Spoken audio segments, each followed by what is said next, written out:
Pour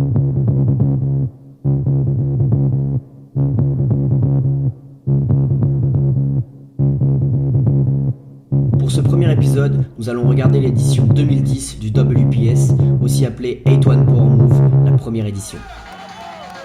Premier battle des poules, The End versus Billy Boy du Pokémon Crew.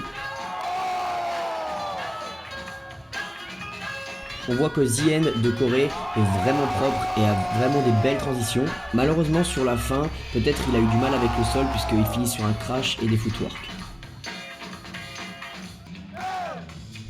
Pour le deuxième passage, beaucoup plus clean mais aussi beaucoup plus court, avec des belles transitions et surtout une belle finition.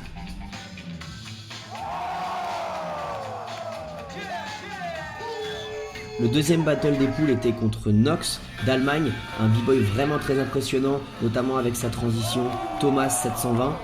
Et ensuite là on voit que vraiment b-boy The End à ce moment du battle il était vraiment en feu. On retrouve énormément de transitions et des combos vraiment difficiles. Pour le deuxième passage, là il a vraiment mis des mouvements signatures comme ce vrille un tour et demi, et ensuite à la fin, c'est très intelligent de sa part, il va terminer sur une finition en 720 et il est contre un adversaire pour lequel c'est de la spécialité. Troisième battle de poule contre B-Boy Brandy d'Italie, et là c'est un adversaire qui est vraiment axé sur les Thomas sur les coudes, et là franchement The End il montre qu'il est vraiment très intelligent dans sa stratégie de battle puisqu'il va utiliser des transitions basées sur les coudes. Deuxième passage, on voit que B-Boy The End a une très grande expérience des Battle Power Move puisqu'il crache au début mais se replace en freestyle pour pouvoir relancer et reprendre de la vitesse facilement. B-Boy The End se qualifie donc pour les demi-finales et affronte B-Boy Astro du Maroc. Un B-Boy pas très connu mais qui avait vraiment la dalle de gagner ce jour-là. C'était vraiment un battle magnifique et vraiment engagé.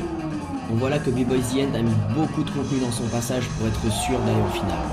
Pour le deuxième passage, B-Boy The End donc commence avec un superbe coup de spin et vient ramener sa transition signature de Jackhammer pour aller en vrille directement à un bras. Et je pense que c'est vraiment cette transition qui l'a amené en finale. Pour la finale, c'est assez marrant puisqu'on retrouve le même battle que le premier de la journée qui était The End versus Billy Boy. Pour le premier passage, B-Boy The End annonce directement la couleur en mettant plusieurs tours de vrille un coude, ce qui en 2010 est vraiment très impressionnant et à la pointe de la technique.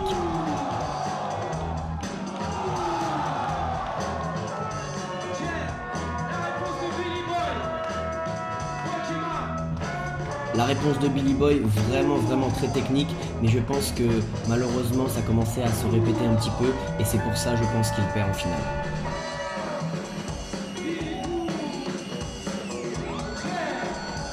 Pour le deuxième et dernier passage de la journée, The End commence avec un super 19, ce qui est également au niveau technique très bien. Et pour terminer son passage, il utilise plus ou moins des basiques, histoire d'être sûr de terminer correctement.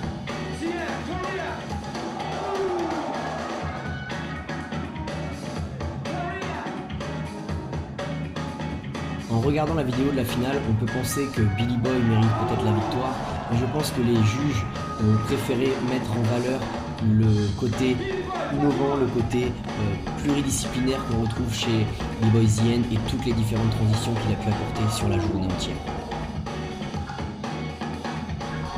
C'est la raison pour laquelle je pense que B-Boy The End a remporté cette édition du WPS en 2010.